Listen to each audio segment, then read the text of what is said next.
पार्षद रत्न आप इतने दुखी तो हो।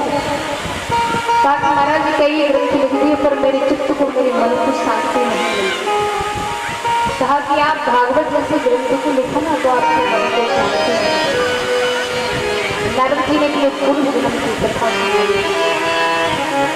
कहा कि मैं जब एक दासी पुत्र से ब्रह्मा पुत्र बन सकता तो क्या भागवत जैसे ग्रंथ की रचना कर सकती। और महाराज देखते देखते भागवत जैसे महान ग्रंथ की दासी ने रचना कर दी। अब विचार किया इसका अधिकारी कौन होगा तो उनको कुछ शब्द सुनाई पड़े। कहा कि सुखदेव जी तो निर्गुण ब्रह्म की समाधि में बैठे हुए थे। तो महाराज कुछ शिष्यों को भेजा जो मंत्र गाते थे वनमय जाकर के। तो मंत्रों से सुखदेव जी महाराज प्रभावित हुए, दौड़ करके पिताजी के चरणों में गिर पड़े। कहा कि मुझे भी वह कथा व्रत का दान दीजिए। और ऐसी महान ग्रंथ के अधिकारी श्री सुखदेव भगवान बने। सुखदेव जी को भागवत जैसे ग्रंथ को दान कर दिया, प्रदान कर दिया। यहाँ पर शौनक मुनि कहते हैं अब मैं आपको वह कथा सुनाता हूँ जो भक्त और भगवान की है। कहा कि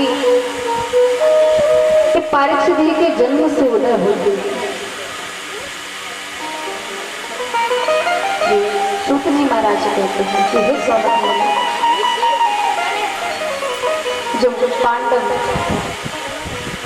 और कौरवों में बड़ा युद्ध चल रहा था, यहाँ तक कि कौरवों के 99 भाई मारे गए, केवल दुर्योधन पड़ा है रणभूमि में, जिसकी जंघात को महाराज भीमसेन ने तोड़ दिया, घायल अवस्था में पड़ा।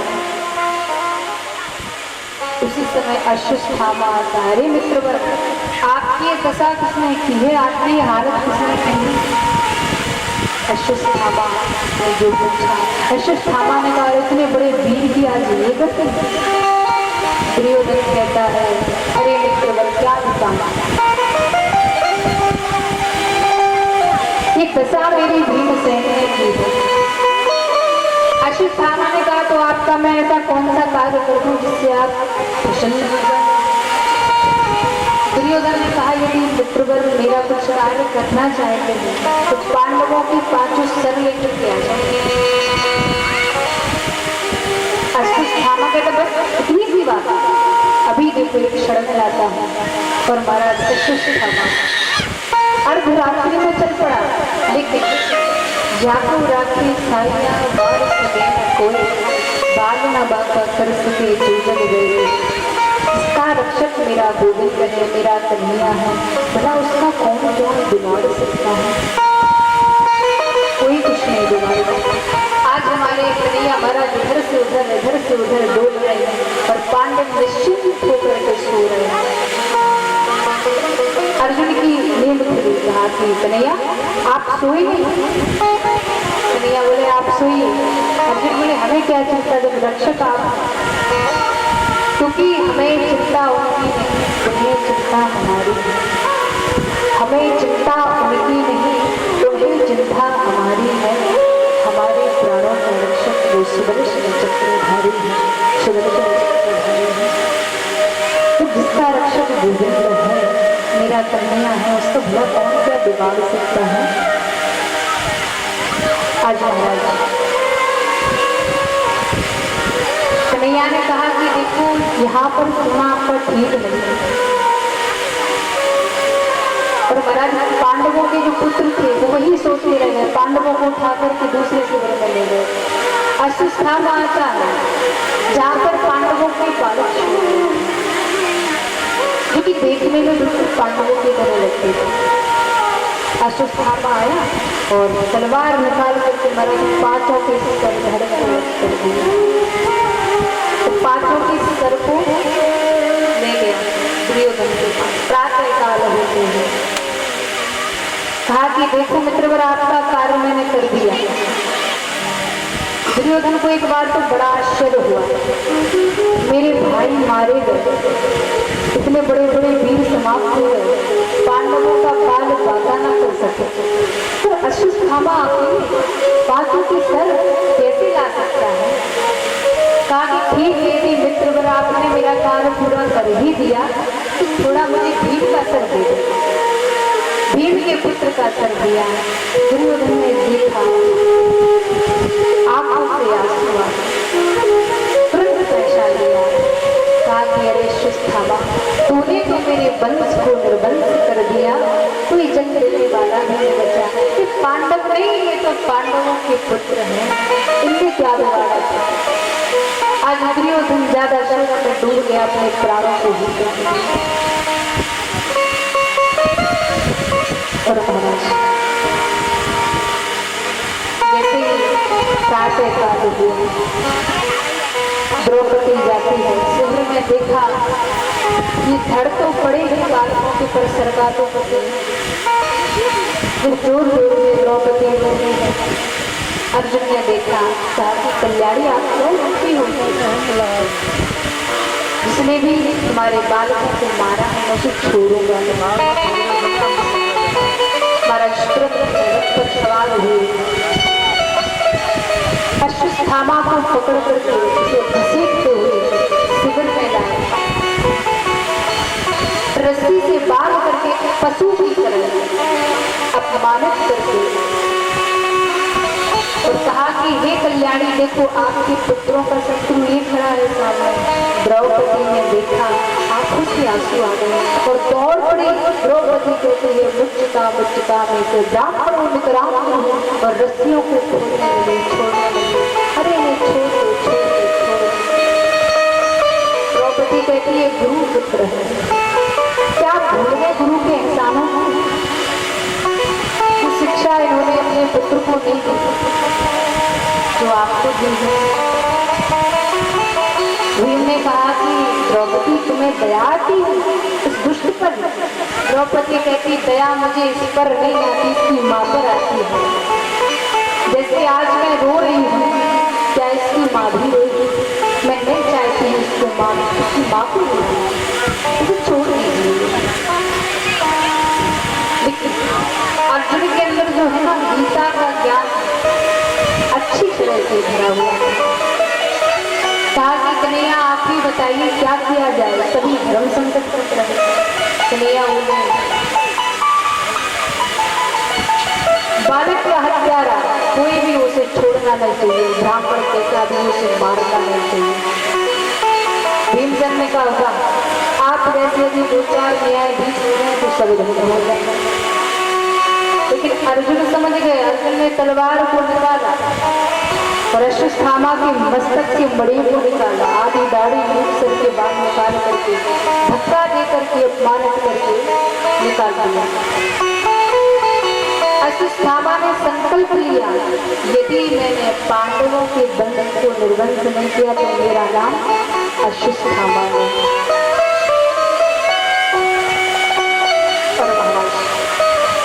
प्रभु द्वारिका के लिए जाते हैं और जैसे ही प्रभु द्वारिका के लिए तैयार हुए, आश्चर्य देखते हैं जो अभिमन्यु पत्नी की उत्तरा दौड़ी आती है। महायोगी देव देव जगतपति नान्य तद्भयं पश्य यत्र मृत्युः परस्परम्। आज उत्तरा कहती है, मेरी रक्षा करो गोविंद, मेरी रक्षा चरण में गिर गई। क्योंकि अश्वत्थामा ने अग्नि अस्त्र छोड़ दिए। आज उत्तरा कहती, भले ही मेरे प्राण चले जाए, मेरे गर्भ में पल रहा शिशु, इसको कुछ नहीं होना चाहिए। प्रभु ने कहा, चिंता मत करो। और मेरे प्रभु ने एक अंगूठे के बराबर रूप बनाया और उत्तरा के गर्भ में प्रवेश कर गए, अग्नि अस्त्र से बचाए। यह सब मैया कुंती ने देखा। मैया कुंती ने हाथ जोड़ दिए और मैया चलती स्तुति करती है, कृष्णाय वासुदेवाय देवी प्रेमवंदनाय नंद गोप कुमाराय गोविंदाय नमः।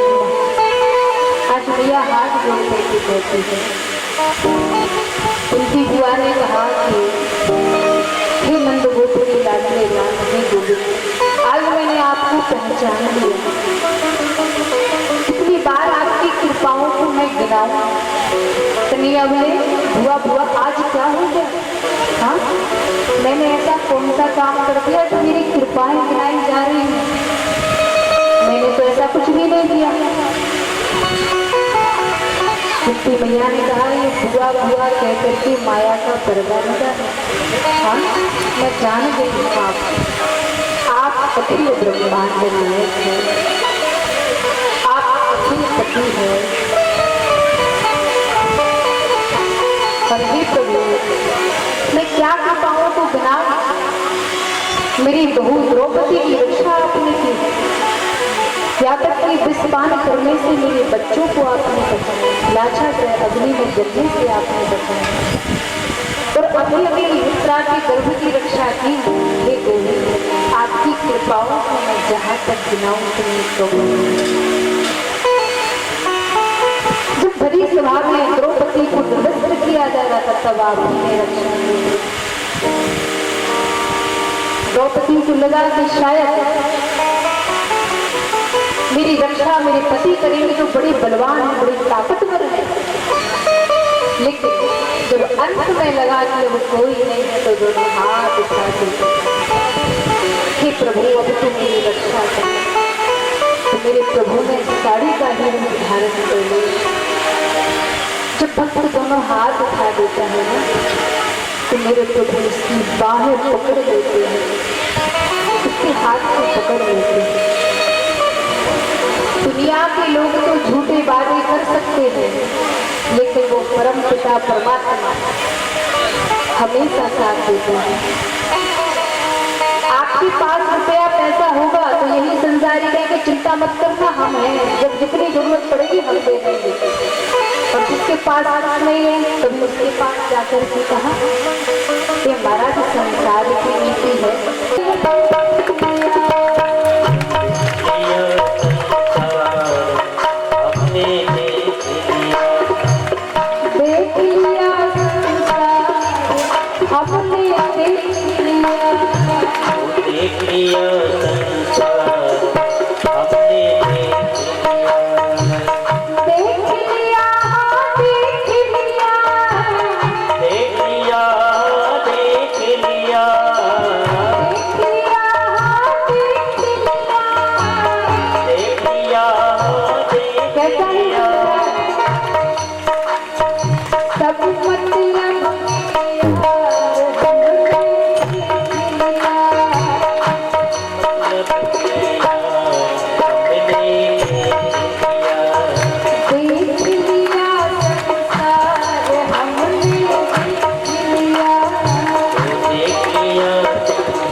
तो ही आपके परिवार वाले आपकी सेवा करें, वरना मानेगा परिवार हमने मानेगा परिवार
और क्या और क्या भूल गया इस संसार।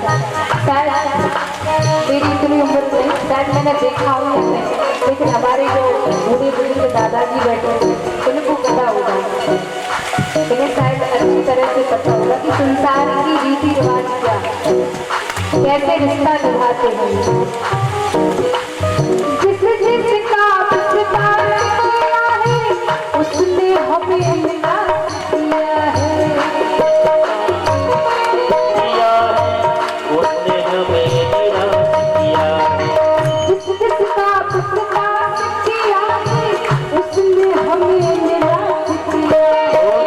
जिसका विश्वास किया है उसने हमें निराश किया है। जिस पर विश्वास किया उसी ने धोखा दे दिया। ये संसार की रीति है। और हमने कैसे देखा, बहुत रिश्तेदार हमने देख लिया,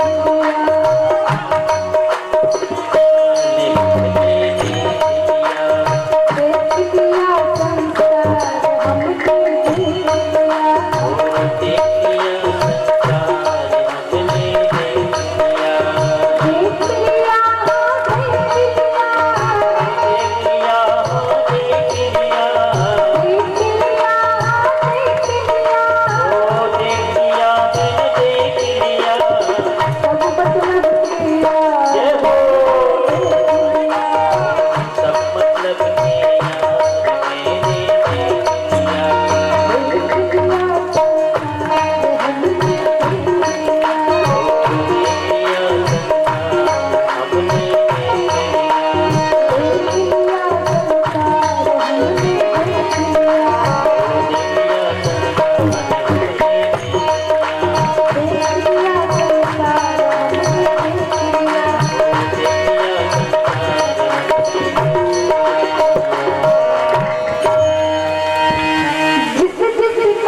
संबंध बना के देखा है तो कोई कहीं किसी का नहीं हुआ, और यदि कोई हुआ तो वो मेरा परमात्मा है। जब दुनिया के लोग दरवाजा बंद कर लेते हैं तो केवल मेरे सरकार का दरबार खुला होता है। हाँ, बड़ी बड़ी बात है। अर्जुन आते हैं जब तुम्हारा ऐसी दिशा में शक्तिहीन हो गए, श्रीहीन हो गए। पांडवों ने देखा, युधिष्ठिर जी महाराज ने कहा अर्जुन तुम्हें ये क्या हो गया। कहा कि आज हम जो कृष्ण के बिना हम रह नहीं पाते, हम कृष्ण के बिना अद्भुत हो गए, वो कृष्ण हमें छोड़ करके चला गया, हम कैसे रहे। पांडवों ने सोचा अब जब कृष्ण ने हमारा रहना देखा। महाराज परीक्षित जी बड़े हुए, उनको सुंदर हस्तिनापुर का राज्य दिया और तिलक कर दिया। महाराज परीक्षित जी का विवाह उत्तर की पुत्री रावती से हुआ, जिनके जन्म में आदि पुत्र हैं, और पांडव उत्तराखंड की यात्रा करते हैं, प्रभु का ध्यान करते करते भगवत धाम गए। यहाँ पर परीक्षित जी महाराज राजा बन गए, तो वास्तव में जो राजा का एक फर्ज होता है वही महाराज परीक्षित जी निभा रहे हैं। अपनी प्रजा की रक्षा करते हैं, देखभाल करते हैं। एक बार महाराज परीक्षित अपने पुराने महल में गए, देखा सुंदर सा मुकुट रखा हुआ था, उसको पहन लिया, कहा कि थोड़ा नगर में विचरण करती हूँ। परीक्षित जी जाते हैं तो अपने पूर्वजों की बड़ी प्रशंसा सुनते हैं, बहुत खुश होते हैं।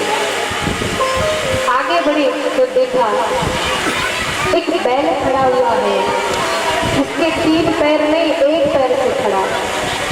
गौ माता रो रही है। परीक्षित जी ने देखा और कहा कि अरे देवी तुम क्यों रो रही हो, हे वृषभ, आपके 3 पैर कहाँ गए। उस वृषभ ने कहा शायद मेरा कर्म ही ऐसा हो। उसी समय परीक्षित जी ने देखा कि एक काला काला महाराज तलवार लेकर के मारने लौटता है। आए थे। उसी समय परीक्षित जी महाराज ने दौड़ करके उसे मारने का प्रयास किया। वो शरणागत हो गया, चरणों में गिर गया गले और कहता मुझे क्षमा करो, क्षमा करो।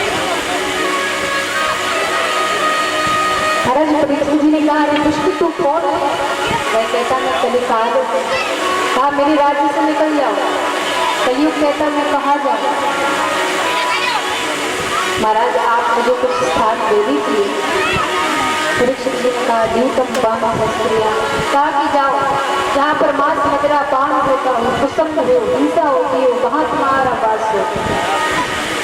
लेकिन कलयुग ने विचार किया कि राजा के राज्य में रहते हुए और राजा की बुद्धि को विकृत नहीं किया तो मेरा रहना बेकार है। तो महाराज आपने जो स्थान दिए तो ठीक नहीं है, तो बढ़िया सा स्थान ले दो। तो परीक्षित जी के मुख से निकल गया कि जाओ स्वर्ण में भी तुम्हारा वास। तो महाराज कलयुग उनके मुकुट में बैठे रहे। परीक्षित जी आगे बढ़ते गए और महाराज आगे बढ़े तो उन्हें भूख प्यास सताने लगी। उन्हें एक कुटिया दिखाई तो वहां पर जाकर के आवाज लगा अरे कोई है तो मुझे जल दे दो। पर सभी अपनी तपस्या में बैठी हुई समाधि में बैठी। जब कोई नहीं आया तो महाराज परीक्षित सीधे कुटिया में चले गए। परीक्षित जी को लगा कि शायद मेरी सेवा के लिए इन्होंने ढोंग बना लिया। तो राजा परीक्षित जी ने धनुष की नोक से मरा हुआ अमृत सर्प उठाया और समीप मुनि के गले में डाल दिया। परीक्षित जी तो वहां से चले गए। यहाँ पर समीप मुनि के पुत्र हुए थे। संगी को पता चला कि मेरे पिता का अपमान हुआ, तुरंत कौशकी नदी से चल दिया और अभिमंत्रित करके उसी लंघित मर्यादा तक का शब्द ने कहा कि जिस कुलाकार राजा ने मेरे पिता का अपमान किया है उससे 7वें दिन तक्षक नाम का सर्प डसेगा जिसके कारण उसकी मृत्यु हो जाएगी। श्रृंगी मुनि आते हैं और कहा कि पिताजी जिस कुलाकार राजा ने आपका अपमान किया है मैंने उसे ऐसा श्राप दिया कि जीवन में वो ऐसी भूल भी नहीं करेगा। कहा कि मैंने उसे श्राप दे दिया। समीप मुनि ने सुना, बड़ा कष्ट हुआ, बड़ा दुख हुआ और कहा कि बेटा तूने बहुत गलत किया, अब ऐसा राजा दोबारा नहीं होगा। शिष्यों को भेजा और कहा कि जाओ तुरंत सूचना दी जाए महाराज परीक्षित जी के 7वें दिन आपको तक्षक नाम का सर्प डसेगा। आज जैसे परीक्षित जी ने मुकुट को निकाला अपने सर से तो उन्हें लगा कि अरे मैंने आज कितनी बड़ी गलती कर दी, कितनी बड़ी भूल कर दी, संत का अपमान कर दिया, अनादर कर दिया। उसी समय शिष्य आते हैं समीप मुनि के पिता कि महाराज आपको श्राप मिल चुका है, 7वें दिन आपको तक्षक नाम का सर्प डस देगा जिसके कारण आपकी मृत्यु हो जाएगी। महाराज परीक्षित जी ने सुना, थोड़ा खुश हो गए और कहने लगे मैं तो कहता मैं 7 दिन तो क्या मैं 7 सेकंड भी जीना नहीं चाहता क्योंकि मैंने एक संत का अनादर किया है, एक संत का अपमान कर दिया। लेकिन संत का श्राप तो अन्यथा तो नहीं जा सकता, 7 दिन तो मुझे जीना ही पड़ेगा। तो मैं आपको बता दूं ये श्राप महाराज परीक्षित जी को नहीं हम सबको लगा है, हम सबको 7 दिन मरना है। आप लोग कैसे तो सप्ताह के 7 दिन से मंगलवार बुधवार रविवार तो 7 ही होते, 8वां तो नहीं होता। थोड़ा हाँ या ना तो कह दिया करो, 7 ही होते। लेकिन इन्हीं 7 दिनों में हम सबकी मृत्यु होनी, अब चाहे रविवार को हो जाए, चाहे मंगलवार को हो जाए, या फिर बुधवार को हो जाए, लेकिन होनी इन 7 दिनों में। इन 7 दिनों में हम सबकी मृत्यु होगी।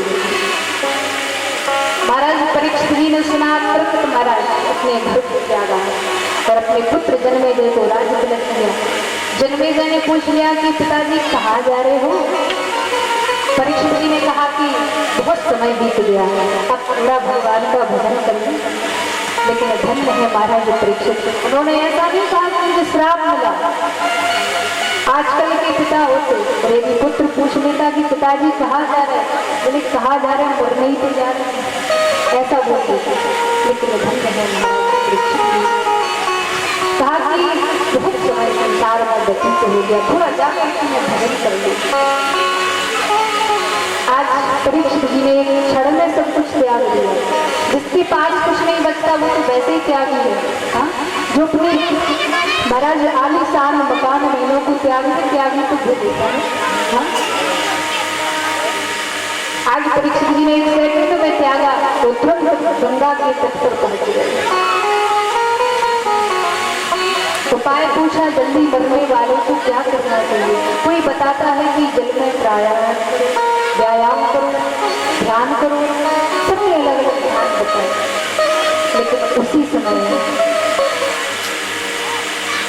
भगवान के अवतार साक्षात श्री सुखदेव भगवान श्री सुखदेव भगवान की श्री सुखदेव भगवान पधारते हैं। महाराज उनके स्वागत के लिए सभी खड़े हो जाते हैं और ऐसे सुखदेव भगवान का स्वागत किया।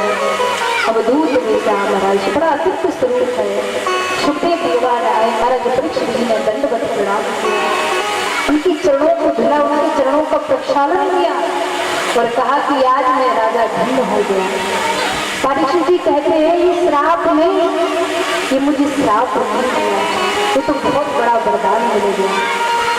इस श्राप में मेरे लिए बहुत बड़ा वरदान बन गया।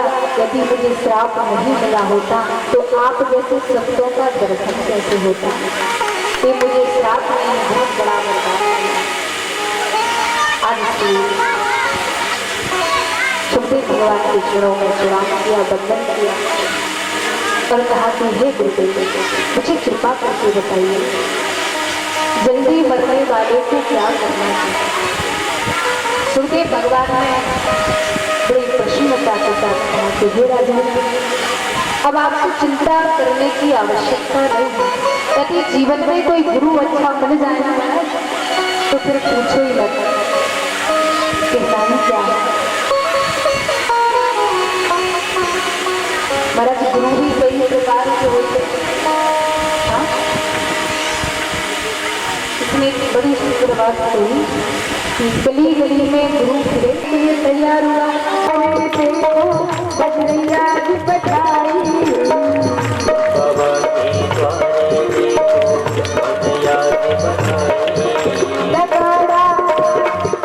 ऐसे ही दोनों हाथ जो नाना जो नहीं नाचे उसको सीधा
और बाजी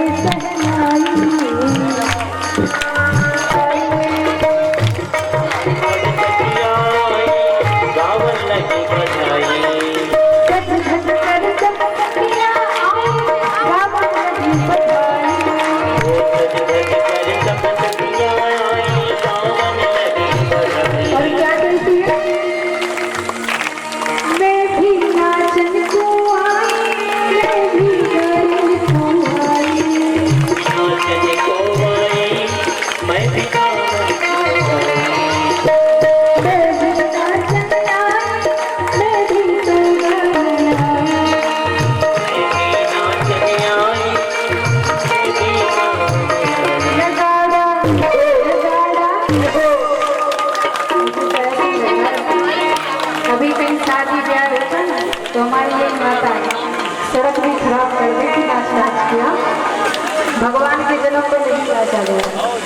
और देखो जो खड़े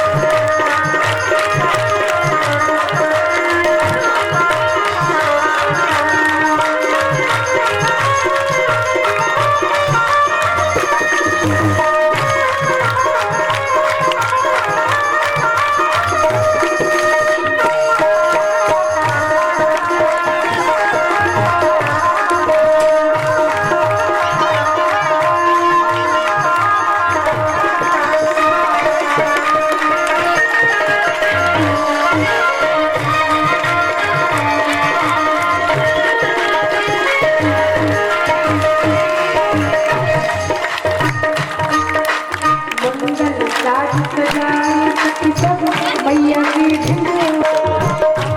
मंगल साज सजाए सब मैया की ढिंडुआई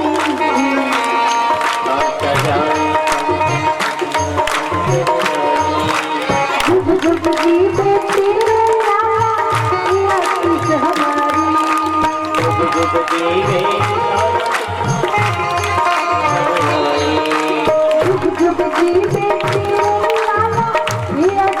हमारी सब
मकाने वाला हर हर कराने वाला